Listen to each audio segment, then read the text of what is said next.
never know where life will lead us or what may hinder us along the way. But while every day can feel like one big question mark, it doesn't have to. With the right insights, strategies, and solutions from Western and Southern Financial Group, together we can look ahead to leave the unknown behind.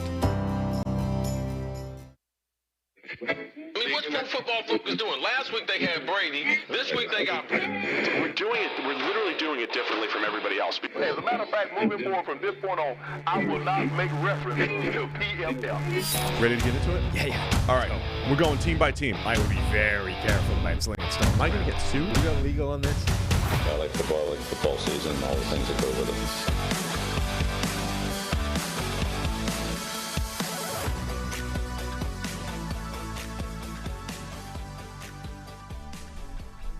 Welcome into the PFF NFL Podcast. Steve Palazzolo, Sam Monson. We're back and we're live on YouTube here for the Wednesday show. There was a Tuesday show yesterday too. Yeah. First of the draft shows with Michael Renner.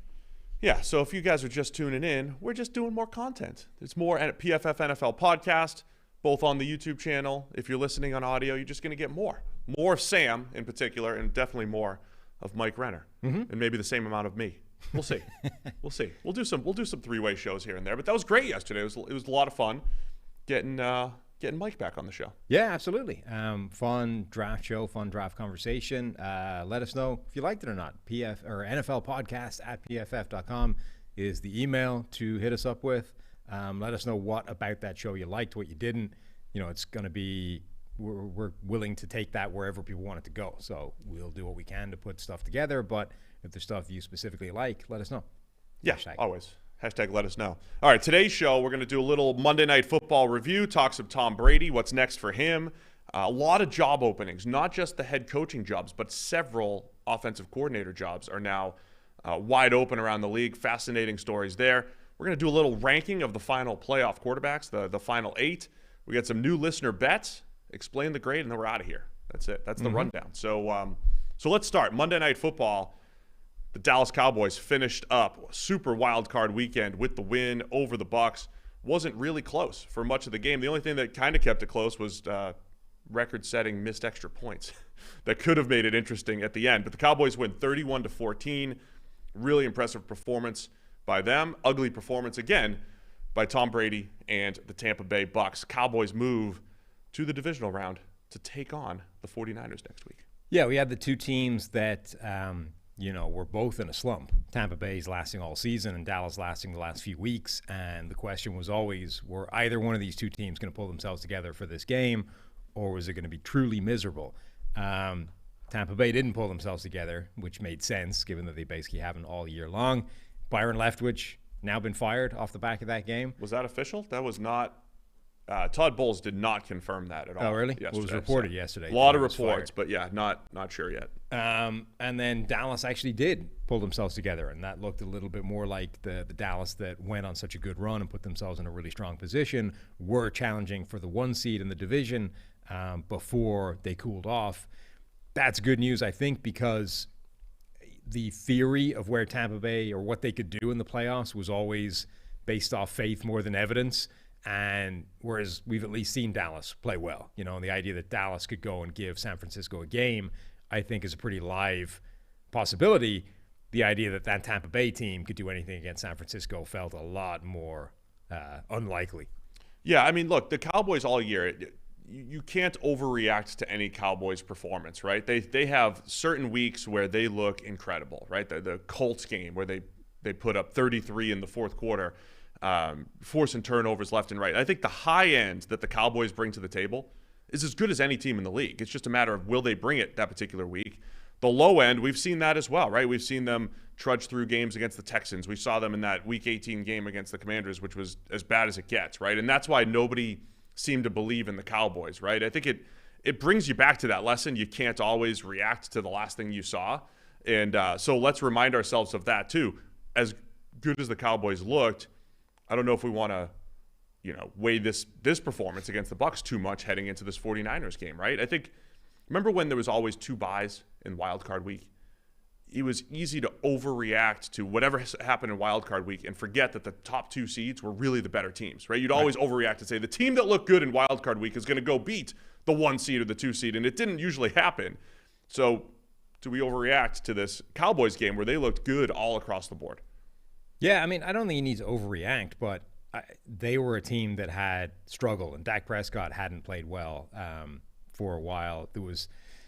He's had this weird season where he went on a run of being unlucky with interceptions, where he had a bunch that weren't necessarily his fault, and then right at the point where everybody was about to point that out, he had a game where he'd get consistently throwing the ball to the defense or trying to turn it over. Just had a disaster. So for him, I think to bounce back and actually have a reasonable performance, I think was important. Like to show that he can still be this guy and show up against a defense that can cause problems and just have a very, very good game with very little wrong with it. Maybe he didn't have a ton of massive throws in there, but he didn't need to, right? He was able to put up 300 yards, 9.2 yards per attempt, 4 touchdowns without having to do anything crazy. So for Dak Prescott to have that kind of game, I think is pretty important. But it doesn't mean that it's going to necessarily continue. I mean, this is probably the weakest year of his career, or certainly the weakest year for a while. From a decision-making standpoint, we saw the Cowboys go for it on 4th and 3 in Bucs territory. That led to a busted coverage touchdown to Dalton Schultz that put them up 18-0. It was their 3rd touchdown, but Brett Maher misses 4 extra points in a row. Madness. I mean, okay, this isn't, extra points got moved back, right? So they're not the sort of automatic chip shots they used to be. They're still pretty automatic. I mean, you know what the actual percentage is over the season for extra points? I haven't checked. It's got to be 90. Freaking high. It's got to be 90. I mean, you do see way more misses, obviously, than you used to, and it feels like it does get into kickers' heads, right? There are kickers who kick 60-yarder, 50-yarders easier than they kick extra points sometimes. Like even the All-Pro candidates, Daniel Carlson and Justin Tucker, each one of those guys, I think, has a missed extra point in there. Can't wait to see how they perform in the tug of war at the Pro Bowl. But 4 was crazy. I mean, so, kicker is a weird position where those guys, I think, can be mentally broken. That's how most kickers end up losing a job. Like they kick fine, and then they hit this rut where they miss a couple, and all of a sudden they're gone. It's like golfers with the yips. Like they're not the same guy anymore, and you don't have time to work them through it the way you do maybe with a golfer. Like you can get him back on track. It doesn't really matter if you have a run where you just can't hit the ball, because if you have a run where you can't kick, you're screwed. Like you're done. The team can't afford to wait for that to come out the other side. So I think it was interesting that they kept putting him out there. I mean, after the second one, Peyton Manning on the Manningcast was losing his mind. He was like, "What?" So he missed the second one. He's like, "You have got to be kidding me." He's like, "What are we even doing? Why are we kicking? Like, can you cut a guy at halftime in a playoff game?" Manning is ready to cut this dude at halftime. They sent him out for 2 more, which he missed, and then sent him out for the 5th one, which he finally made. But you could see. The 5th one makes sense to me because the game's pretty much in hand, and it's like, man, we better get this guy on track. You don't want to bring in a new kicker during the week. I guess, but like, what if he misses the 5th one? Well, then it's like, then you have to move on. But 4's okay? Yeah. But like you could see, it was getting progressively worse in his own head. Like the first 2, I think, were wide right, and then he tries to all right, the one thing I'm not going to do is hit this wide right, and just shanks it off to the left, and then misses another one just. But, like, the look on his face when he's missing that 4th one in particular, like, he couldn't believe what was happening. I mean, there's already a strategy that exists that says you should go for 2 every time anyway. If you get 50%, it offsets it. If you can get over 50%, you're winning here. I mean, the Dallas might have to do that next week, right? They scored 31 points with 5 touchdowns. That might be – does that count as scoregami? That's never happened in NFL history, right? A 5-touchdown game where you score only 31 points. That's it was an impressive performance by the Cowboys, and they get up 24-0. The Bucs finally score. But the crazy thing is, Maher played well. Kicker. I just want to finish this thing. Like he had played well this season. He's one of the 5 kickers with a PFF grade above 90 for field goals and extra points. Now he missed 3 extra points over the regular season. That being said, he'd attempted 53 of them, so that's quite a lot. But he had actually had a good season. But now, after 4 missed extra points, like, do you trust him to take a kick against San Francisco in a critical situation? Probably What if not. that game comes down to, But field goals might be easier, right? Like, you might only have the yips on easy throws. When people have the yips, right, a lot of times it is a pitcher throwing to first base. Not pitching, but throwing to first base, right? Or just a pitcher trying to pitch, but he could, actually make the throw to first when it's just reaction. It doesn't always hit. It doesn't mean you can't hit anything. Like, you might line him up for a 50-yarder and he just destroys it. Maybe, but do you want to even take the chance? Like, what if that game is coming down to the final seconds and you're like, do we take a shot with the kicker? Like, do you even let him take a swing here? Or do we try and win this thing, like, with the ball in Dak Prescott's hands? Yeah, I don't know. It could be risky. It was. I mean, if the Bucs had any semblance of offense, this would have mattered, right? It actually would have mattered on Monday night. Or if the Cowboys didn't let up offensively, right? I mean, we've seen the Bucs make these miraculous comebacks throughout the season, and it took, usually takes a defensive stop here and there, and then, Brady and the offense finally coming to life. But the Cowboys hung tough, right? Not even hung tough, but they just didn't let this happen, right? They came back with a big fourth quarter touchdown to CeeDee Lamb. They made a fourth down stop where the pass rush was getting to Brady. So the Cowboys did a good job, other than, they botched an onside kick. You might be a couple plays away from making it a little risky, but the Cowboys look good, man, across the board. Defense looked good. Pass rush was very impressive. Offense was basically unstoppable after 2 rough drives at the beginning. And I just think overall so many people overreacted to Dak Prescott's interceptions, as we've said the last couple weeks. And when you only focus on 15 plays during the season, you lose sight of this offense has been really good since Dak has come back. It's been really good and really effective with little blips here and there. And they showed that on Monday night. On the other side, we've got the Tom Brady question. He looked pretty bad in this game. Byron Leftwich took a lot of heat, but I think Leftwich has taken heat all season because there's just no flow to the offense. They haven't figured out the running game. They don't run enough play action. There's a lot of things to criticize Byron Leftwich, but Tom Brady left so many plays on the table, the first of which was just trying to throw the ball. He said he was trying to throw the ball away in the end zone on that interception. And when you talk about, we have to dissect every throw Brady makes because he's 45. But when you talk about when the age starts to catch up, it's probably some of those off-platform throws, right? We've talked about his arm strength being okay, and we've seen him throw 60-yard deep balls, right? But it's the off-platform stuff. He had some throws that missed by a mile in this one, and I think that's when you start to bring up some of the concerns about the dude being 45. So it was a rough outing for Brady. Yeah, this, I think, was the first time this year where you watched him play and you're like, maybe he is done. I mean, this was bad, and it wasn't all everybody else's fault, which it's been for a lot of the season. Where Brady's actually been playing okay. Sure, there have been some bad plays in there as well, but generally it felt like a product of everything around him, more like it did in 2019. Of course, the flip side of that is the last time Brady looked this bad was 2014, and they went on a run and won a Super Bowl, and then won a bunch more, right? Like, we've seen Brady play badly before and come back and pull his way out of it, and the only difference is now he's like 9 years older. But like, that, I think, is the first game that would make you think, I don't know if he can do it anymore. Or certainly not. I mean, look, can he go out there and be as good as, like, a random bad quarterback? Sure. Can he go out there and be as good as anybody in the NFL anymore? I don't know. And now you're sort of saying, well, if he now needs a perfect situation, and Aaron Rodgers is kind of talking about this on Pat McAfee's show. He's like, I need a great situation around me now. And like, all right, well, that dramatically limits the field because generally speaking, there aren't great situations just waiting for a quarterback to rock up and say, take us to the promised land. Usually those things kind of go hand in hand where the situation is bad and they don't have a quarterback.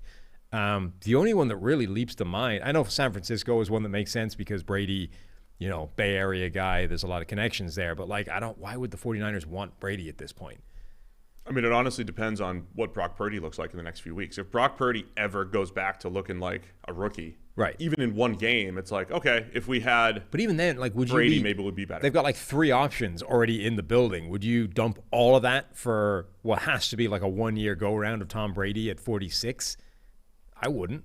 I mean, you might be dumping Trey Lance anyway. Maybe at this point, if you feel good about Brock I'm just Purdy. saying, I don't see the 49ers. I think they're in too good a position to want to take that kind of gamble. But you can actually, theoretically, if you think Brady's better than Purdy, you can have both on the roster, right? You got Purdy for 3 more years. So you could potentially do that. The PFF NFL podcast is sponsored by Western and Southern Financial Group. While you focus on your roster moves, Western and Southern helps advance your money moves.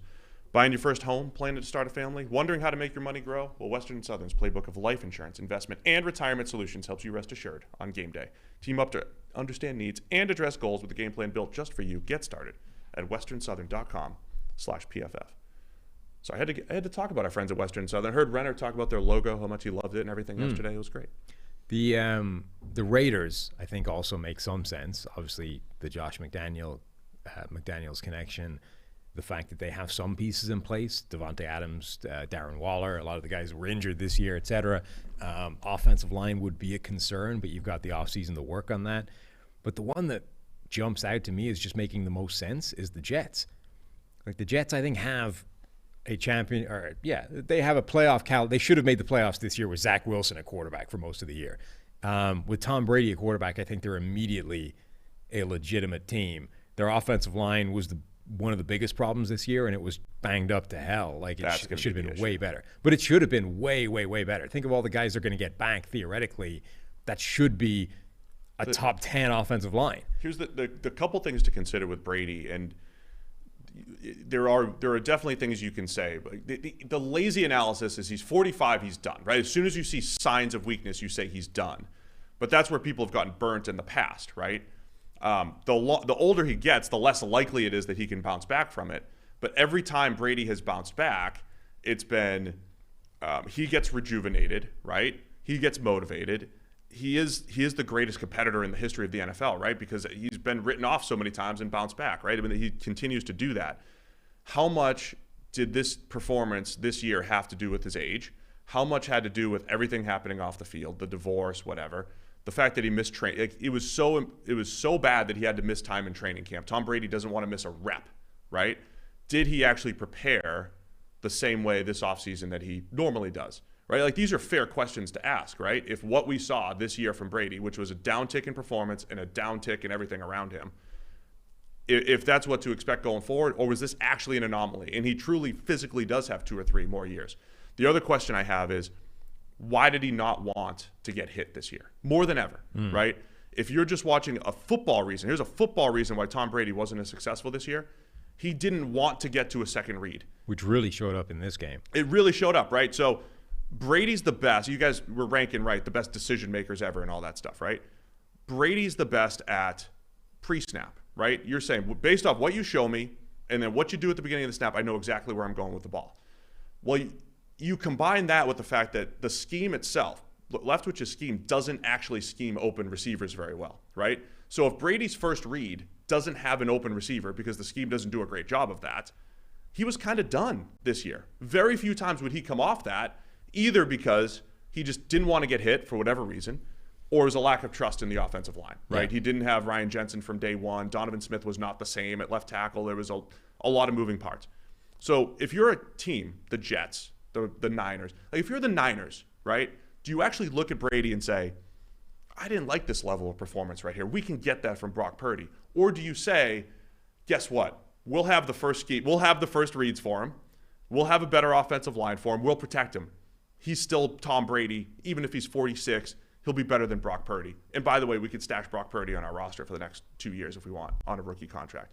So I think that's what you have to evaluate with Brady. Performance was down. Were the reasons off-season, offensive line, or he's just old and doesn't want to get hit, and he's in self-preservation. That's going to be with him as long as he continues to play. Right? Those are the questions. Which is the thing. Like the problem with that is, to a degree, he's probably correct. Like, again, I go back to Brett Favre. The thing that did Brett Favre in was not physical decline in arm strength or athleticism. It was that he stopped being durable. He always took hits throughout his career, and when he was in his mid-20s, he would just bounce back, and you couldn't break him. He was made of granite. And then when he hit 40, the hits that Brett Favre was taking, he couldn't recover from week to week. And now he's just a beat-up old dude who can't stay healthy enough long enough to fire the ball where he can still fire it. So Brady is absolutely correct that at his age, which is just like 5 years older than Favre was, he should definitely be trying to take care of himself and not take hits when they're avoidable. But at some point, much so the NFL and the officiating is trying to change this, it's still football. You are still going to get hit playing quarterback. And if you're not prepared to do that at all, you're probably not functional. It was also like the Bucs, and we talk about the Leftwich part here, the Bucs had no idea how to protect him, right? Because as much as we diminish the role of the run game here on the PFF NFL podcast, when it's atrociously bad, it still matters. Like the first Bucs run was for -3, and it's like, well, it's 2nd and 13. Right. The Bucs were as bad as it gets on 3rd and long this year. They were in 3rd and long all the time, right? You need some semblance of a run game. And even if you just have a run game because the offensive coordinator is going to be more inclined to run play action, right? The Bucs didn't run play action the other night because they didn't think that they could, even though that was the only way that they could protect Brady. The only way you could create a big play is to have some sort of deception in your offense. You can't just line up in the gun and just run bad passing concepts that don't get open. You can't do that 60 times in a row. So again, a new team could say, we'll do well by Brady schematically. We'll do well by him from a play calling standpoint. We might not have actually as good of players, but even then you say, were the Bucs receivers what they were in previous years? Or did they also all kind of age and come off injuries? It wasn't a great situation there. So it'll be interesting to see how many people covet Tom Brady. I think Ryan Clark tweeted it out, right? To me, this is lazy, right? It's like, after last night, who would want Tom Brady, right? And it's like, I get it. He wasn't very good in the game, but it's lazy to just make that statement and be like, I saw this game, it was bad, who wants him? Like half the league probably does at this point. See, I don't think it is, though. I think he's not half the league wants him. He's an upgrade for over half the league still at 46 years old. He is. I'm not saying everybody goes out of their way and puts aside their team building plans. He is an upgrade for over half the league still. I'm not sure that's true, though. I think the point, though, is that the situation he needs around him is now so good, or the level that he needs everything to be around him is so high that it dramatically reduces the number of teams where that's even a thing. So Brady is showing this year that in a situation that isn't, and not just like, it's not good, it's not terrible. Like this Bucs offensive line was okay this year. There are many, many worse offensive lines than what the Bucs had this season. The receiver group, okay, maybe they didn't play the way we thought they would, but they're not terrible. I mean, there are a lot worse wide receiver groups than the Bucs had this season. Offense is the one where you could actually, the scheme, like the coaching, the play calling, all that kind of stuff. That's the one where you can say, all right, that was pretty bad. But like collectively, that's now like you put Tom Brady in a bunch of different situations that aren't necessarily good, but aren't terrible either, and he's not going to look good. So I think the Tom Brady version that you can get in a very good situation is an upgrade for still a lot of teams in the NFL. But you still have to gamble that that's in there, which is not necessarily a given. Like this, the problem with this is he's older. Obviously, there's more of a gamble added to it. Yeah, right. It's more of a gamble, and it's less of a sure thing, and it's less of a long-term thing. So I think every one of these elements just shrinks down the number of teams that are even in the conversation. And I think you're probably talking about like 3 at this point. Yeah, I'm just saying, like, it's easy to overreact to that, but this year, Brady had a better grade than Dak Prescott, right? We're talking about Dak's going to make a Super Bowl run right here, right? We're going back and forth on what Dak, I mean, he had a better grade than Dak. Would I take Brady over Dak for the Cowboys? No, because Dak's younger and he's good, right? And we know what he is, but it's not like Brady had a disastrous season from a throw for throw standpoint, right? Even though the offense was bad overall. And that vibe is similar coming out of 2019 with New England, right? Where we said the grade's not as bad as the output, but you put them in a better situation, and the next year they win a Super Bowl in Tampa Bay. So, yeah, it's going to be a fun offseason. The other option is Brady could just retire. Nobody thought he was going to retire last year. He said, when I suck, I'm done. I think he could honestly look at his performance and say, yeah, I'm not performing at the same level as I was, but you could also convince himself, like, man, if he just put me in a better situation, I'll be okay. I don't know which way that goes. That's the thing. Like, how hard is it? I mean, we've seen it. It's terrible. It's incredibly hard for these people that are psychotic, effectively, and built differently to everybody else. Like, they don't have rational viewpoints of the entire world. Like Michael Jordan and every possible thing that ever happened. I took that personally, right? Like, no normal person takes that kind of crap personally. You are demented to think that way, and yet that's why you're Michael Jordan, and that's why the rest of us are not, right? So for Tom Brady to be the kind of lunatic that he is what made him into being Tom Brady, but it's also exactly why He can't possibly have like a rational viewpoint of his own playing ability right now. He's not going to look in the mirror at 46, drinking the avocado water or whatever and go, nah, yeah, you're right, I'm done. This is it. Like, of course you're going to look at it and say, like, that idiot calling plays from the sideline, or this offensive line fell apart, and my wide receivers all got old and crappy. This isn't me. I can still go out there and do it. Look at the throw I made, right? I can still do it. Yeah. It's somebody else's fault. It's like, fighters are the same way. Like, you can't ever, those guys almost never understand the exact time you're starting to go and now's the time to get out. They always take one too many fights. This is why you don't overreact. I know this was the playoffs and it means more and all that stuff, right? But if you're trying to assess a player, you don't overreact to one performance, because literally 2 weeks ago, Brady had one of the best performances of his entire career, of his 20-plus year career, as far as deep passing and pinpoint precision and decision-making, everything 2 weeks ago. You could say it was against the Panthers, whatever. Just 2 weeks ago, throwing the ball, one of the best games of his entire career at 45 years old. That's true. The other night, one of the worst games of his career, right? So you can't overreact to one performance, or you could also say, hey, he used to not have these duds the way he did on Monday night, therefore maybe it is close to the end. The problem with it is because of his age, you're always looking for signs.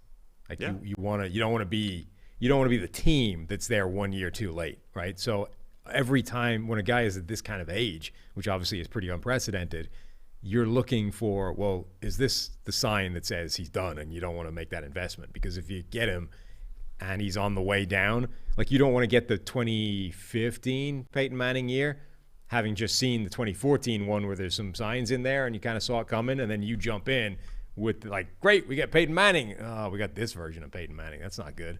Like, that's the last thing any team wants. So, like, imagine if you're the Jets, right? The Jets, the sort of perennial laughing stock kind of organization for years, and they go, I mean, it would be the Brett Favre thing all over again. You go, we got Brett Favre fixed. We finally got a Hall of Fame quarterback, and he just looks like crap playing for you. Like, if you got Tom Brady in, we've got a playoff caliber roster. We bring in Tom Brady. Everyone's like, we're gonna overturn the Bills and the Patriots. We're gonna be the team in this division.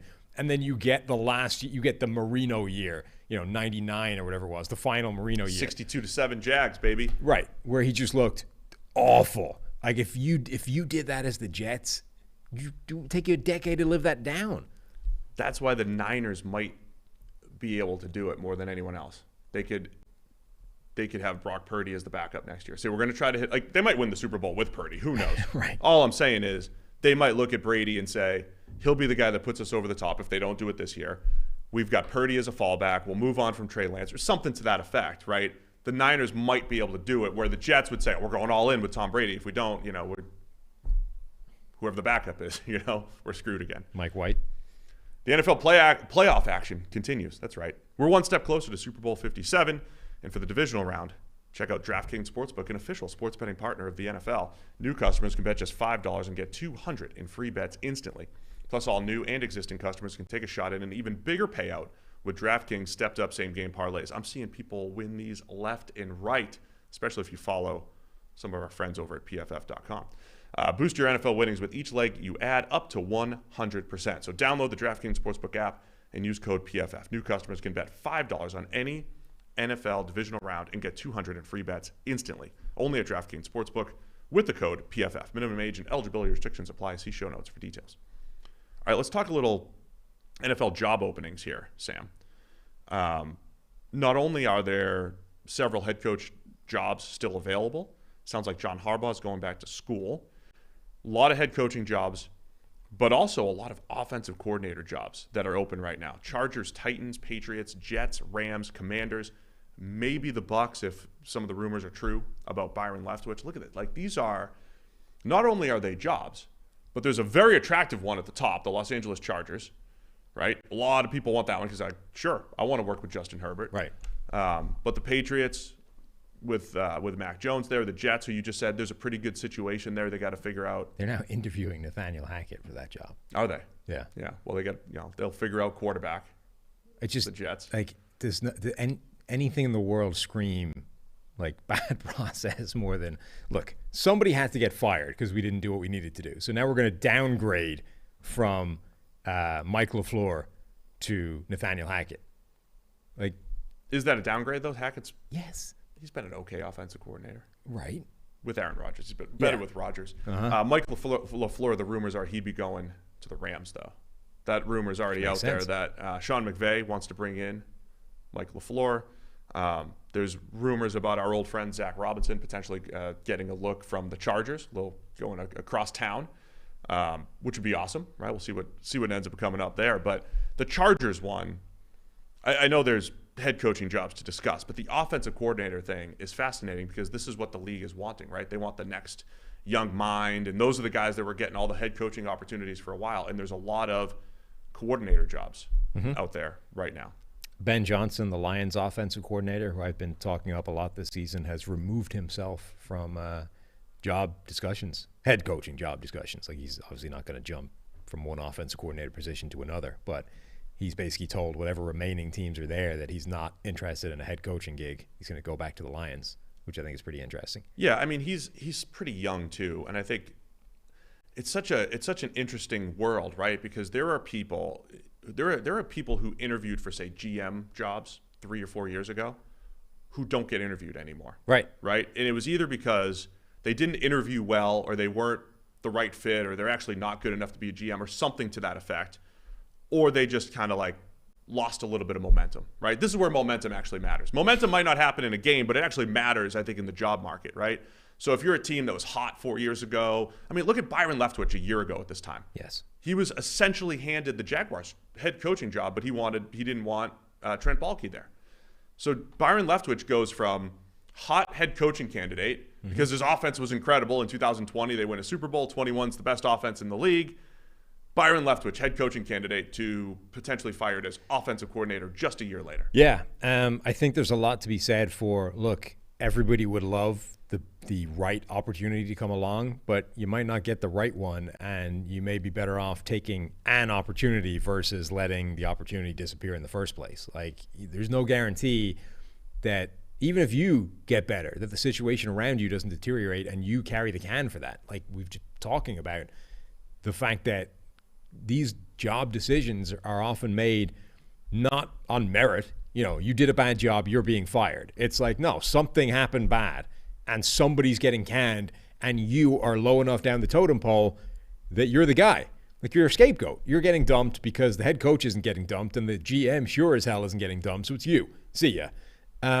Like, that can happen because one random player in your team gets injured, you know, and there's just nothing you could have done about it. Or whatever, like a bunch of other circumstances come together and your offense deteriorates or your defense deteriorates, and you just take the blame for it. So if you're one of these hot offensive or defensive coordinator candidates, I would not, I mean, yeah, again, you'd love the perfect situation, but generally the perfect situation isn't there, and you have to take one of the less perfect ones, and I think you're probably better off taking it, trying to make the most of it, than you are passing it up, waiting for the right opportunity and never getting a shot again. If you're young like a Ben Johnson, though, I mean, part of it is just interviewing experience. Theoretically, you'll hopefully have opportunities 2 and 3 years down the road, maybe next year, whatever it might be. And part of it is maybe just getting that experience, right? It is pretty important to get out there and understand the process and being a part of it and preparing for it. Some of these guys, D'Amico Ryans, Dan Quinn, they've got 4 and 5 interviews lined up in the middle of trying to game plan right now. This is a new rule over the last couple of years. You used to have to wait for coaches to have their season end. Now you can talk to coaches in the middle of the season. I get both sides of it, right? You don't want a coach who goes, far into the playoffs to get screwed in the process. At the same time, how do coaches prepare? There's no way. I mean, D'Amico Ryans, I think, had 4 or 5 head coaching interviews this week. There's just no way that doesn't impact game preparation. I understand there's people that help him with the preparation packets of these interviews and things. Like, he's not just going in there doing it all himself. Right. But even so, like, at some point you have to look at the information in the packet. You also have to hope that information doesn't suck, otherwise you're not going to come off particularly well. You have to actually take the time to look at the tape and be able to talk about whoever it is they're going to want to talk. Like, you need to know these things. So there's no possible way that he can be dedicating the same amount of time to the upcoming opponent that somebody who doesn't have that on his plate has. In an NFL team, when you're interviewing, of course it's extensive, but you want to hear DeMeco Ryans say. You want to hear his philosophy, what he's going to do specifically for your team. How are you going to use these guys? How are you going to do this? How are you going to handle these situations? I don't know if you could do the interview less specific, just talk culture, just talk vision and all that stuff, and not be as specific to the team because a guy like DeMeco Ryans is still in the playoffs.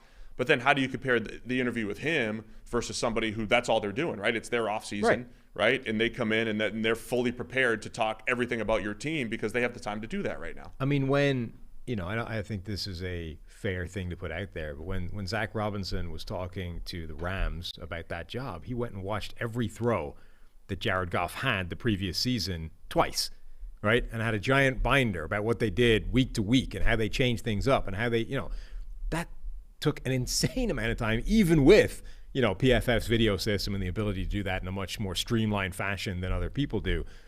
Like, if that's the sort of standard, right? This is what you're expected to be able to do for any team you're talking to in an interview. If you have 5 of those, there's no way. Again, there's just simply no way you can do that and also put the same amount of time into this week's game plan, A, that you did the week before, or B, that your opponent is probably doing. Like, I don't know what the solution is, because I think you're right. It's hard to ask these teams to hold off for potentially another month for these candidates that are in the playoffs. Like, that's a really tough thing to do because everybody else's offseason has been going for a while now. Like, they're working on free agents. They're working on the draft. They need to know what they're doing, right? Like, you need to know what the offense is we're running next year. Yeah. Like, these are important pieces of information. And if you're like, no, we got to sit there for another month just so we can talk to this guy who we may not even end up hiring, it's tough. Tyler, can we throw those head coaching opportunities out there really quick? I want to let's talk best. You're quick. That's awesome. Best head coaching openings and then best offensive coordinator and why it's the Chargers. Which of these jobs, Cardinals, Panthers, Broncos, Texans, and Colts, what's the best job here? I think the Broncos is still the best job for a couple of reasons. But it obviously comes with the massive caveat that as the prospective new coach, you need to be 100% sure, A, that you can fix Russell Wilson, and B, how you're going to do it. So, Sean Payton was talking about this on Cowherd, and he was kind of vague about how he'd do it. Like, if I'm hiring for Denver, if I'm in the interview, I need a lot more specifics than that. Like, I'm going to sit down, I'm going to look at the things he did well, and then I'm going to ask him what else he likes. And then we're just going to do that. Yeah, I'm going to need more than that, Mr. Payton. As great as your resume is, I'm going to need a little bit more specifics about how you plan to fix Russell Wilson. But if you're convinced that that can happen, A, they actually have the quarterback, right? Wilson. We've seen, there was a game this year where he looked good. Previously, we've seen him. He's been one of the best quarterbacks of the last decade. So theoretically, there's a lot to like there at the most important position in the game.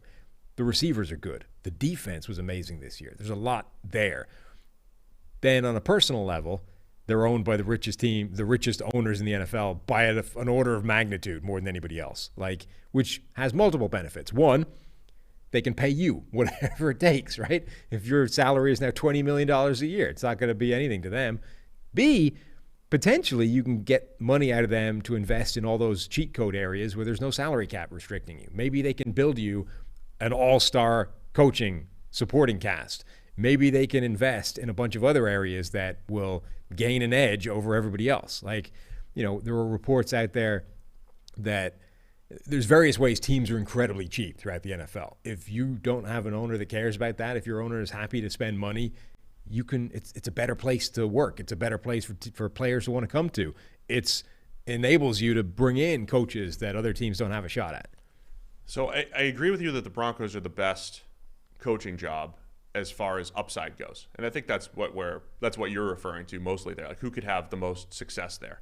It also could be the place where you get fired the quickest. Because if you can't figure out Russell Wilson, it's like, all right, we're going to find the next guy because we're still stuck. Like, Russell Wilson stays, someone else has to go. That's what happened this year, right? On the other Russ hand, stays, you have to go. You then get to run the Cliff Kingsbury playbook. Then you're off to Thailand. You're a year in to your giant 5-year, $100 and whatever million contract, and you get to spend the next year on a beach. Yeah, I don't know when I'm coming back. I'll let you know. I got a one-way ticket. Take a one-way ticket to Cincinnati. Just hang out with the kids. So I agree on the Broncos. I think the Arizona Cardinals job is the most interesting because, to me, I think you're looking at who's got the most patience, and the Cardinals. it looks like a full rebuild with Kyler Murray. You know, it's a full rebuild with you just signed Kyler Murray to a long contract, and you might not even have him for next year. That might be the job that's interesting because you can start over, right?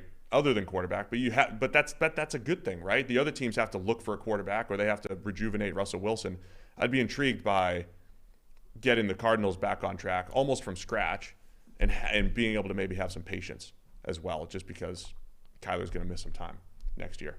As far as the offensive coordinator jobs, we got to talk Chargers here. Joe Lombardi gets fired, and you get to have year 4 of Justin Herbert. That's what you're stepping into.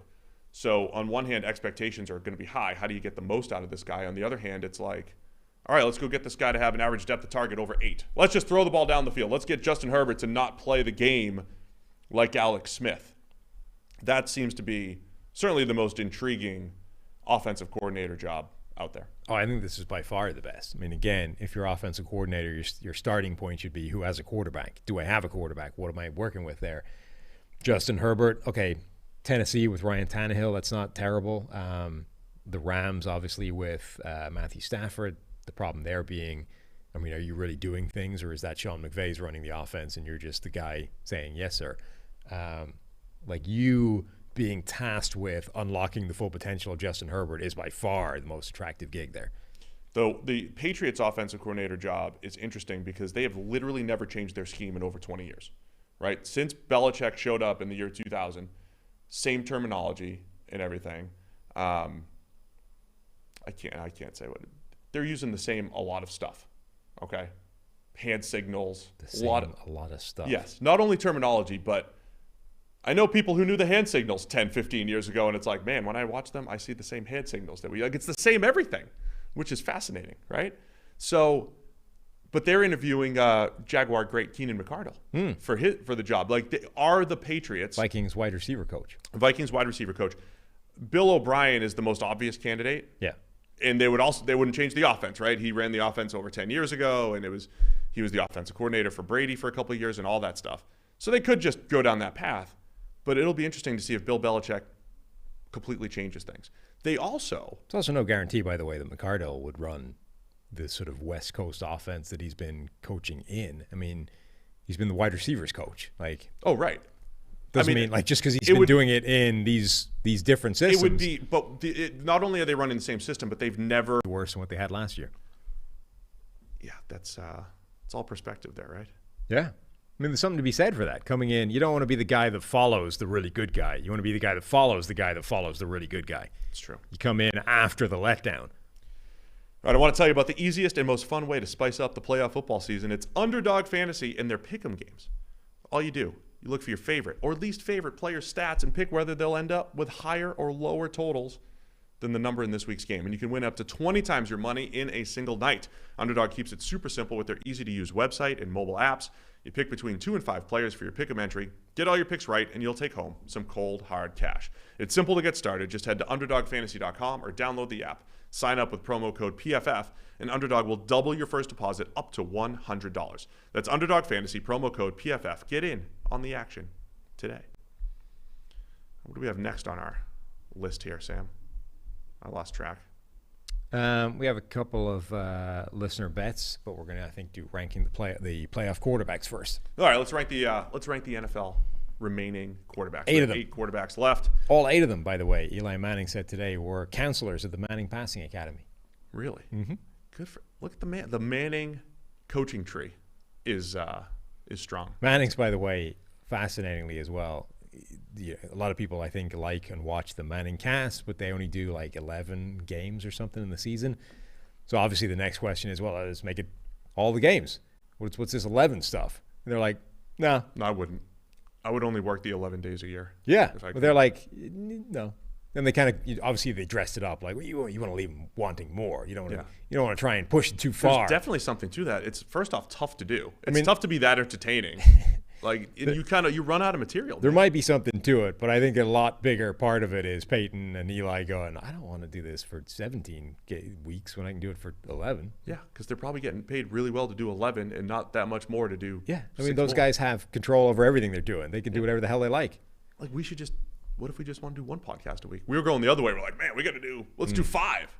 We should be saying we're going to do one a week, 30 minutes. I don't think we have Keep the them same. wanting more. I don't think we have the same kind of leverage that the Mannings do. We don't have the Manning cachet.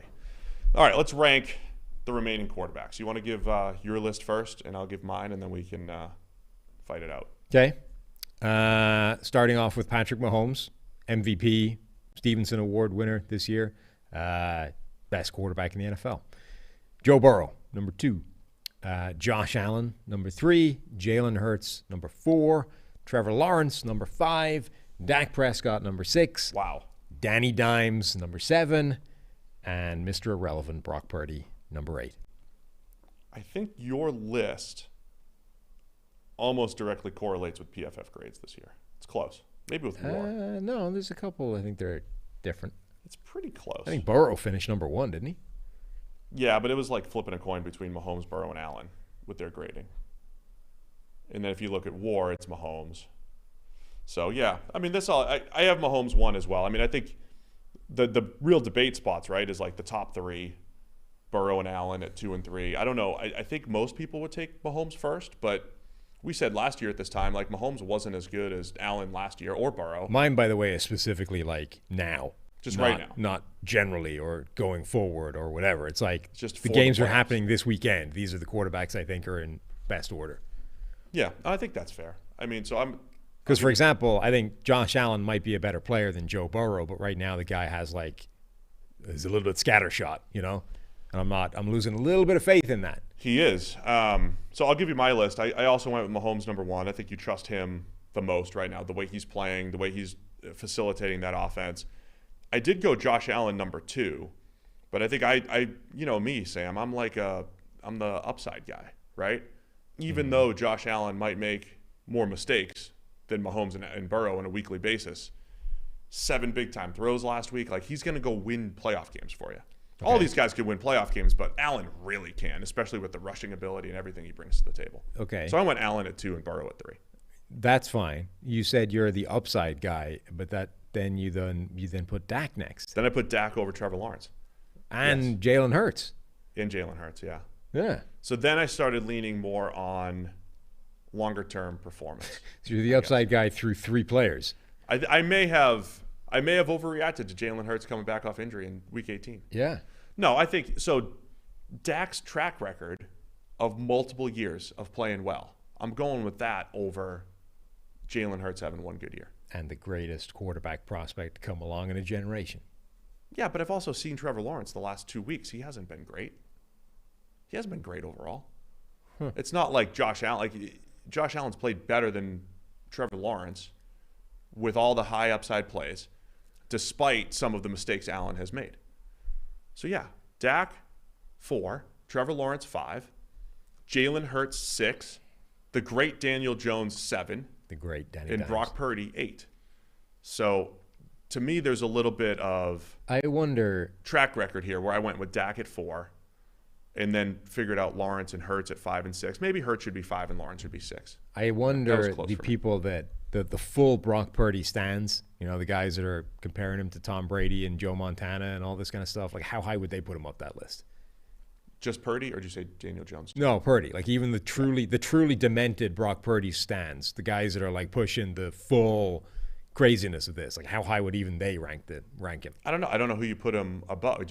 Would they put him above Trevor Lawrence? Because That's like, the thing. The Like, stats are way I better. can see- Would you put him above Dak because he doesn't have 15 interceptions? The obvious one would be you jump Daniel Jones, right? But how many of those other guys could you even plausibly put him ahead of?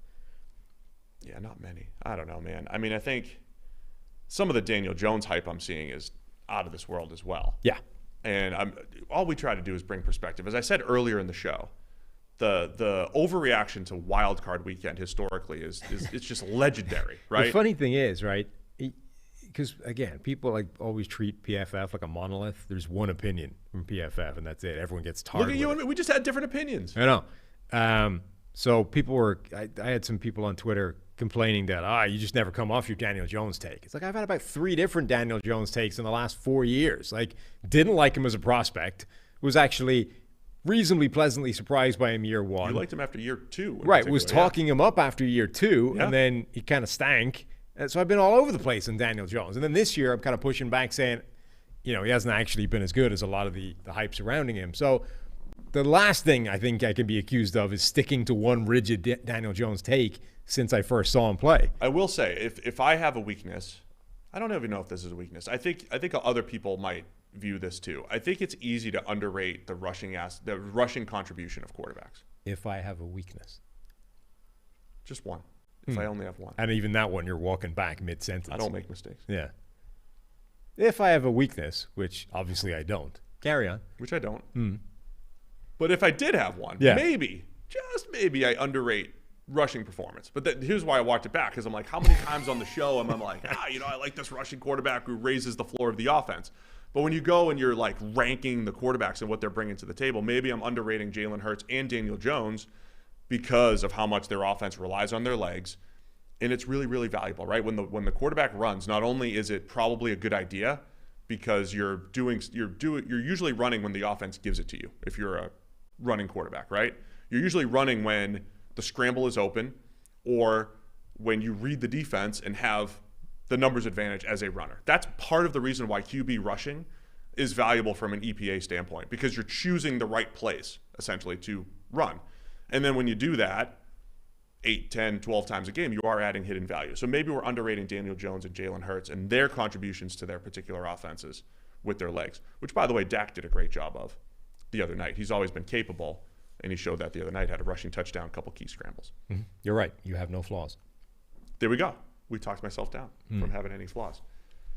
But the thing I was trying to say is, like, Daniel Jones played well against the Vikings, and as I tweeted out a couple weeks ago, like 4 or 5 quarterbacks have had their very best game of their season against the Vikings. Oh, yeah. Which doesn't sound like a lot, but you play 16 games, and if your very best game is against the Vikings, like 4 or 5 quarterbacks doing that, that's a huge number. Well, not just that, but if you look at PFF grades, his 3 best games, 2 of them are against the Vikings. 1 of them is against the Bears, whose defense stinks. 1 of them is against the Colts late in the season, whose defense stinks. Like, all of his best games came against very, very bad defenses, with the one exception of the Week 14 Philadelphia game. Yeah, and so, again, perspective, too. It's good to play well. Like, it's good to play good football against bad teams or whatever. That's valuable stuff. Yes. But then you have to pump the brakes when you're like, Daniel Jones is the greatest. He's basically Patrick Mahomes. Also, like, at some point, I mean, this is the exact antithesis of what PFF does, right? Like, you look for context, you look at efficiency, you look at how a guy is playing in his environment. But at some point, the actual volume of what you're doing as a quarterback is kind of relevant. Yeah. And Daniel Jones has less touchdowns in the last 3 years than 2 or 3 quarterbacks had this season. Like, at some point, the fact that he's averaging like 12 touchdowns a year is kind of a problem. I mean, the people that are saying like, "Oh, I've seen the comparisons. I know it's Giants fans, but I've seen comparisons to both Patrick Mahomes and Josh Allen this week. He has 15 big-time throws in the last 2 seasons combined. Josh Allen had 7 at the weekend. Yeah, I was going to use something similar. Just 20-plus yard throws. Jones has 10 for the year. Right. Allen had 5 on Sunday. And again, look, he doesn't have Stephon Diggs. There is context to that. But at some point, the context only bridges so much of that chasm. You know what I mean? You don't get all the way there just because of that. Sorry, I interrupted. Where I'm most intrigued with Daniel Jones is the fact that the supporting cast on paper does look terrible. Yes. And he has still performed well, led his team as far as he has. And 4 years into Daniel Jones' career, we don't have a season where you could say offensive line was good enough, pass protection-wise, and receivers were even above average. We haven't even gotten to that point. Never mind elite, right? That's the thing that might fascinate me the most about Daniel Jones. Because even like a Jalen Hurts, you could say, okay, he took this big step forward, but now he's got Devontae Smith, he's got A.J. Brown, he's got Dallas Goedert, and the best offensive line in the league. Like, Daniel Jones hasn't even had one of those things in 4 years with the Giants. And I think that's most intriguing about Daniel Jones going forward. I think what's scary is the fact that they just won a playoff game and everybody's like, well, that's it. Daniel Jones earned himself a contract, right? Again, there's got to be something in between those two extremes. Yeah. Daniel Jones impressive and quick, give him $40 million because they won a game. Right. I mean, I don't think there's any way in the world they should be trying to extend him to a monster new contract. I think Now, look, they didn't pick up his fifth-year option, right? So they're in less of a good position than they would have been had they done that. But this is franchise tag territory. This is not what's the maximum amount of money we can hand Daniel Jones right now. All right, we need hashtag let us know. Everyone in the chat, rank your quarterbacks. Rank your 8 quarterbacks. Let us know. In the YouTube chat. We both have Mahomes number 1. Are we crazy? I went Allen over Burrow. Is that crazy? I'm happy with any of them. But, yeah, go ahead and rank the quarterback. Give us your rankings in the chat on your way to hitting that the thumbs up button. Also need, by the way, we are still pushing our charity drive. Where are we at? $1,595 of our 2,000 goal for rugby skills. 8.0 is our charity drive. We've had a couple of donations come in the last couple of days. We've been quiet on this for a little while, so keep donating to us. Once we hit our goal, we're gonna get a little video going of rugby skills, and then get Steve to replicate it, which can only go well. Well, I've been losing some weight. Might make me a little more nimble here. Perfect. Might not, but it could. I mean, maybe some of these skills require body mass. Oh, great. Who knows? How many other people are going to be involved here? Is this all solo, or do it like you're going to drop me into like the local club rugby team or something? I would say probably solo, though I do think it would be pretty hilarious to just pack you in the middle of a scrum and see how it went. I'll do what I got to do. Yeah, I'm ready. I don't know if that's the kind of thing that requires like a little bit of training. Otherwise, you risk like a severed spine or whatever. But who knows? All right, we have some listener bets here. Yeah, we want to discuss. Got a few new ones. We obviously had the ones running through the season. We've asked for people to send in anything new that they got. A couple of new ones that I found interesting. First one by Cole Rainey. My postseason bet is that Brock Purdy will have the highest postseason PFF overall grade out of all the quarterbacks. He said he just listened to the Wednesday podcast, so last week. So hopefully this hasn't been taken. Trust me, it hasn't. Nobody else has suggested. No one else has done this yet. Yeah. So this is our guy. This is our drinking the Kool-Aid dude who's like, Purdy is going to have the best PFF overall grade of any quarterback in the postseason. It's an interesting one because Purdy hasn't. I mean, here's the positive spin on Purdy. He's putting up these great numbers, and he hasn't had that elite PFF. He hasn't even had like an 80 PFF grade yet. You could say as a rookie, 7-8 games into his career, he's been fine, but he'll get better. Like he could actually get better. This is doable. I mean, the big question for me would be: is the offense so easy and so locked on easy mode that he can't even hit that level? Because no, he could. You just don't miss the throw. But here's the thing: so NGS had a stat last week that I think it was a third. I think it was a full third of his pass attempts had a receiver separation of 5 or more yards. 5 yards of separation. That's insane. Like when you're playing with that level of easy mode put on, it's actually pretty hard to get the kind of number of positive grades you need in order to be the best graded quarterback over an entire playoff run. Wow. Yeah. So Purdy to be. So the other bets we have is one person bet on the Giants to make the NFC Championship. They're 1 game away. Yeah. Another person bet on the Giants to make the Super Bowl, 2 games away. Purdy to be the highest graded quarterback. What else do we have here? And then the second one we got in, this one's from Derek Smith. He bets that, so this is interesting. He bets that Bryce Young will be the number 1 pick in the 2023 NFL draft. And you're like, yeah, to the Las Vegas Raiders. Oh, I like that. Right? Bryce Young to the Raiders. We're all talking about the Colts. Because you're like, yeah, I bet that the presumptive number 1 pick will be the number 1 pick. I mean, that's not really the kind of bet we're shooting for but here. To the Raiders, who currently draft number 7 overall. I think I'm most interested in the draft bets this off season. Well, obviously they last because longer. we take so much flack for every time you put a mock draft, and people are way more confident in what their team is going to do for some reason. We'll never draft this. The Jets will never draft a cornerback at 4. Yes, they will never do it. They'll just never do it. They're going to draft an edge. They believe in the trenches. I know Robert Saleh. You haven't even listened to the press conferences. Robert Saleh is going to draft an edge defender at 4 overall for the Jets this year with the number 4 pick. The New York Jets select. Yeah. Cornerback Sauce Gardner. The draft does prompt an amazing amount of declarative statements. This will never happen. This will absolutely happen. 100%. And we're going to open up the spreadsheet for all of your declarative statements. Yes. Like every year you go through an entire season where like the most crazy stuff in the world happens that nobody thought was ever possibly going to happen. And then we forget all of that. And you're like, this will never happen. Never in a million years will this team do this thing. And then it happens. So yes, NFL Podcast at PFF.com for more bets. We are accepting both of those. I will add them to the spreadsheet, which you guys also have access to. Did you have any others? No, those are our two. Are we on to explain the grade? All right, let's explain the grade. I'm sure PFF will have me with a low grade for that, but I'll keep it rolling. Sam, this week's explain the grade. Jaguars left tackle Walker Little. Walker Little. And this one was a popular one. Well, it's our fault. We did it. We tweeted it out. I didn't. Well, I'm not gonna. It's not my fault. Listen, our social media, they're all here. They're all listening. They're watching us. I'm just saying, it's not I'm my not fault. gonna call people out. And, I'm just saying we PFF. It's Gordon's fault. This is where it's Gordon. It's Gordon's fault because there was a tweet that said Walker Little 0 pressures 60 in the last game, and we probably put a lock sign next to it or something. Probably, yeah. So we had a few emails in, I think, and a few people is there tweeting a us. Turnstile emoji. So we should be like 11 pressures allowed. Turnstile emoji. I don't know. Can we do that for Who somebody? do you have to talk to get like an emoji added to the landscape? Like, there's got to be. Elon.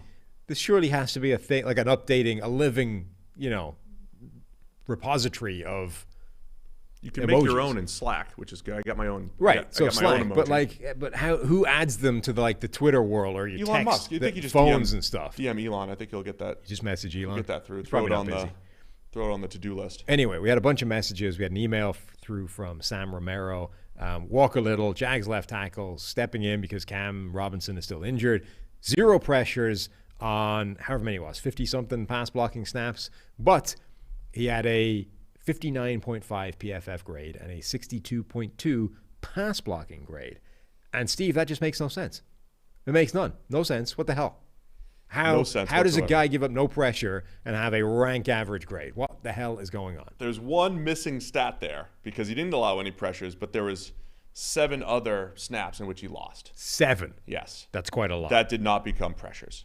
And as always, we're not. It's not just binary. Did you win or lose? There are levels of winning and losing.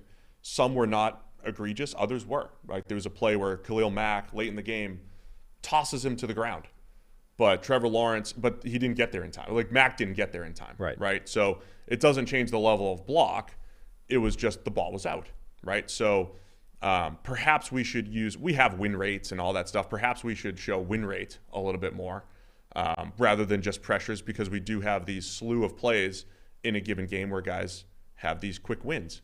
And they're just at the mercy of either the speed of the play or the fact that the quarterback's working to the other side of the field or whatever it might be. So we really need to add BDs to premium. Can you get that done? No, that is not. That is not my. I am the head of football product. Yeah. For the it feels like a football other product. side of the company. Oh, I see. Not for that side of the company. Okay. I know who you could talk to. Yeah. There's a guy that could do it for you, but not me. But that is, it's an important piece of context to these things. That the grade is not necessarily measuring pure pressures. It's that missing slice of plays as well that don't exist as pressures. And the reason those exist is because it's relevant to the quarterback numbers, right? Like, you don't want to say, okay, your left tackle lost, the edge rusher is bearing down on the quarterback, therefore it's pressure. But if the quarterback is looking over here and he never sees it coming and he gets the ball out of his hands, he's not under pressure on that play. So you don't want that showing up as a good play from the quarterback under pressure, because it isn't. The quarterback is not under pressure. He's not changing his process because of pressure. He's just playing the game blissfully unaware of the fact that he's half a second away from death. Like, that's an important distinction that we need to make, so we have this extra category of pass blocking or pass rushing wins and losses so that we can count those and not dismiss them. The grade is accounting for all of these blocks, obviously. That's our point. There's a couple examples, though. There's a spin move that Kyle Van Noy wins immediately, but the ball's out in 1.6 seconds. Had it been, and again, it's not that the tackle is adjusting his pass set. Like, if it's quick game, if the ball's going to come out quickly, but your job is still to block the guy in front of you. You're never supposed to lose in 1.5 seconds. Right? That's never a good block. So we have to grade that block, and we grade the rush too. That's why it's part of the reason why this whole pass rush versus coverage debate is an interesting one. And also, because I'm showing 7 plays where our tackle lost, and in turn a rusher won, and they didn't even put pressure on the quarterback. Right? Those interactions matter, and they count, but they had zero effect on Trevor Lawrence on those particular plays. So it kind of shows if the team can't cover well enough while these things are happening, or if they can cover well enough, like that's what's impacting those particular plays because the ball's out of his hand. Those plays are ones that typically separate or explain some of the difference between pass rushing grade and pressure numbers and totals and stuff between some of the elite players in the NFL. So Myles Garrett, I think for the second year in a row, has had an absolute ton of those plays. So Nick Bosa and Micah Parsons have quite a lot, I think, more pressure or more pressures than Myles Garrett. Now, Myles Garrett has a higher pressure rate, but the point is he also has an absolute ton of these plays where he wins and it doesn't get there in time because the ball's already out. And those generally are plays, I don't want to put a percentage on it, but a lot of those plays are plays where it's something else determining that happening. You know what I mean? It's not that Myles Garrett is just slow getting to the pressure. It's that whilst that's happening, his corner is getting toasted and the rest of the line is doing nothing. So the quarterback's easily able to just drop back, fire the ball away while Myles Garrett is whooping the left tackle. That's the perspective, right? The difference between the viewer seeing this play or not seeing this play is essentially whether or not the receiver's open right off the bat, right? So in this Trevor Lawrence play where there's a 1.6, like the pressure comes in 1.5 seconds, if that first read is covered and he has to move to a second read, he's getting sacked. He's getting smoked by Kyle Van Noy, but the first read's open, the ball's out. And in order for that to happen, like a cornerback needs to make a play at the same time. Right. So if the corner has good coverage on that first read, or there's a late rotation of coverage, right? When the Eagles had 6 or 7 sacks on Ryan Tannehill a couple weeks ago, when you watch the film, it was amazing symmetry between their coverage unit and their pass rush, right? They win a lot of their rushes, but at the same time, Tannehill could not throw the ball right off the bat. And they had other games like this, the Eagles. The quarterback could not make his first read. And that gives the pass rush that extra half second. When they win, it becomes a pressure rather than one of these BDs that don't show up anywhere. So Walker Little, he wasn't bad by any means, but the 0 pressures allowed was a little deceiving because he had other losses that did not necessarily show up on the stat sheet. There you go. Grade explained. Yep. Sam Romero, I think you said, sent it in. Yes. And he said, explain your Jaguars bias. And I don't know if he was being facetious or not, but just showing there's no bias there except for the 90s Jags. Fully biased toward the 90s You Jags. are, very much so. Yeah. Should I wear my Brunel jersey for the show tomorrow? Sure. Okay. I mean, you wear jerseys all the time. They tend to be rugby ones. Yeah, I understand. Yeah. Would that look too biased if I was wearing a Brunel jersey? I mean, yes, but I don't see that as a reason to not do it. All right, maybe I will. You've worn your Josh Allen jersey before. That's true. Some guy was all up in the comments about us being all schoolgirl fanboy about Josh Allen. It's just interesting because we get new listeners, you know, and we appreciate all of our new listeners. I think there was a comment in the YouTube channel. It was like, hey, I just found this show, and other people are chiming in and like, oh, you're gonna love it, yo. There's some inside jokes. Like people that have been here for years. Someone who thinks that we are Josh Allen apologists have not been here for years. They don't know the ebbs and flows of our Josh Allen analysis. Well, you and the apology letters. Both of us, in fact, are literal Josh Allen apologists. Literally apologize. Haven't apologized to him for the slander, the hate of the first 2 years. I mean, I've ripped up the apology form and gone back and signed the apology form. I've done both. Correct. So I guess I am a Josh Allen apologist. I apologized. You're right.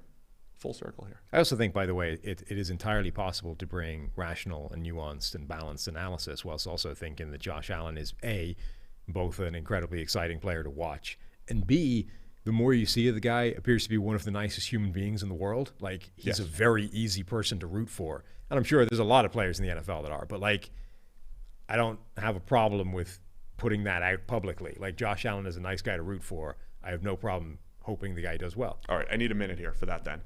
There was the Chris Sims tweet from a few weeks ago. Because remember, he was like hitting on every quarterback. Like, oh, I had the best quarterback rankings every year. Like, I hit on Josh Allen. I hit on this guy, that guy.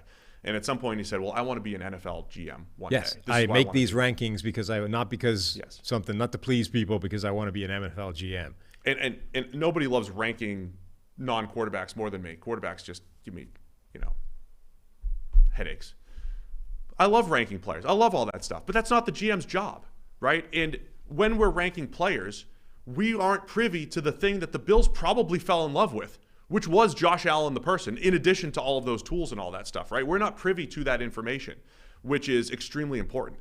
And it is not a GM's job to like hit on your quarterback rankings. It's really not. You have other people in the building that are giving your opinions. You are an information facilitator to finally come to a decision. The teams that are hiring GMs right now are not hiring them because they're the best at ranking quarterbacks or knowing who the best quarterback is, right? There's a million other things that the GM is supposed to do. So, yeah, I don't think it matters what your quarterback rankings are or where you were, right? Because it's actually not the thing. And you can't come off of your takes because it's like, hey, now I understand what Josh Allen means to the city of Buffalo, why they loved him so much, and then, oh, by the way, he improved incredibly. And you're not privy to the information that's going to help you predict maybe if a guy's going to be that guy that's going to improve or not. Zach Wilson, is he the opposite, right? Like, was there stuff in the interview process or things that we're not privy to that would have been warning signs? All that stuff. I don't know. I mean, you know, you're the guy making the final call, so I think it's pretty relevant whether you can spot talent or not. Yeah, I get it, but like a GM's not over there like, I've got Allen 1, Mayfield 2, Darnold 3. And then the rest of the building's like, we've got Mayfield 1. And he's like, nope, my rankings are the best. I'm taking Josh Allen. I win. It's the entire building, right? It's not like your rankings versus 15 of your scouts. It's all of it. It's your scouts. It's whatever the analytics team says. It's the interview process. It's what the other people that you hired say. And you take all that information and roll it up into a decision. You don't just say, well, here's my rankings. Sorry, guys. I'm going with my rankings. Going with my gut. I mean, some guys might, but that's not really the job description. You're not hiring the best scout to be your GM. Yeah, I mean, I think it's one of the job descriptions within the job. The problem with like GM and head coach is there's 15 jobs rolled into one, and you need to be good at all of them, otherwise you get fired. Yeah, I guess I'm kind of saying that. That's one of 15. But I think 20, of the one, it's still quite an important one. Like, I don't think just be like, yeah, doesn't matter if I can't spot talent. I don't think I'm just your gonna take you where my scout individual says. eval is more important than the fact that you're an information processor. It's not necessarily more important than that, but if you stink at it, it's probably quite important. I honestly don't think you need to be good at ranking players to be a general manager. You don't. I think you do. You don't. You're getting all the information you need. You're getting scouting grades. Yeah, but what if you can't, okay. What you need to do is know how good your scouts are, right? Yes. Your scouts are giving you data How are you points. supposed to do that if you don't know? Because it has nothing to do with you watching film. Like, you could watch zero film and still make a good decision. You could. Only after the guy has screwed you 6 times. Like, the idea would be to cut that off before it costs you your job. I'm saying your job is to extract the right information and then to process it properly and then go make a decision. Right, That's what the general manager does. But I think that's a lot easier to do if you have an internal ability to cut off bad information before it costs you or causes problems than anybody could come in after the fact of, oh, look, it turns out this one guy on the scouting department, everybody he suggested that we've drafted is stank. So we should probably get rid of him. Oh, that part I get, yeah. But you don't even need to. So I'm talking about the general manager. Like, the general manager's scouting acumen doesn't matter. But what I'm saying because anybody can go in and say, hey, Johnny Scout, give me your last 10 years of evaluations and QB rankings. Oh, they stink. I'm not going to listen to them. I don't need to watch film to evaluate his last 10 years. What if he hasn't got 10 years? What if he's been in the building 2 years, 1 year? I don't know. You weigh it properly. But what I'm saying is it's a lot easier to do that if you can come in and go, oh, look, I mean, I don't agree with that at all.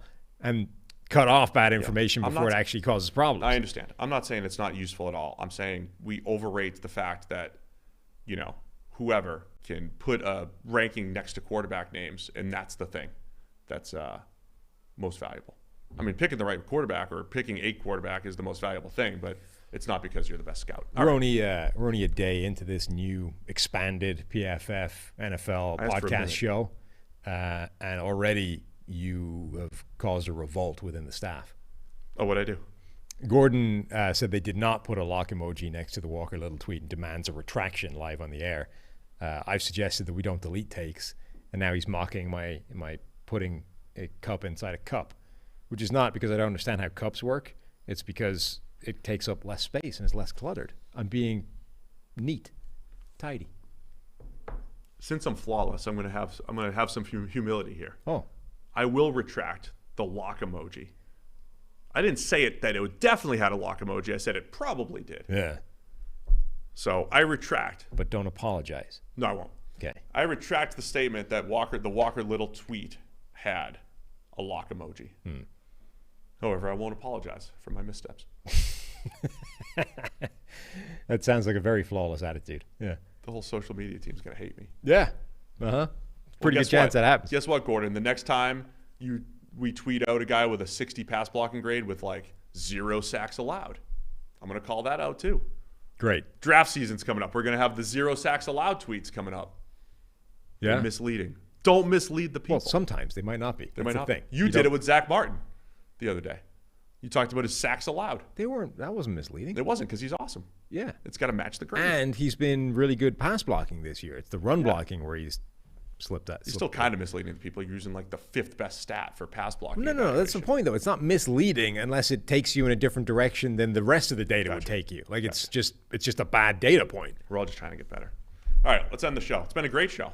Appreciate it. It's good to being back here. Appreciate everybody for listening to the extra shows, and we all love having Renner a part of the show as well. So we'll keep doing that going forward. Hit that thumbs up on the way out, and of course, not much changes for tomorrow. We're going to spend 2.5 hours previewing 4 games. That's what we're doing. Really only 4 games. No, it'll be a tighter show tomorrow. Almost certainly. Oh, of course it will. Almost certainly. All right, thanks to everybody for tuning in. We'll see you again tomorrow as we preview the divisional round.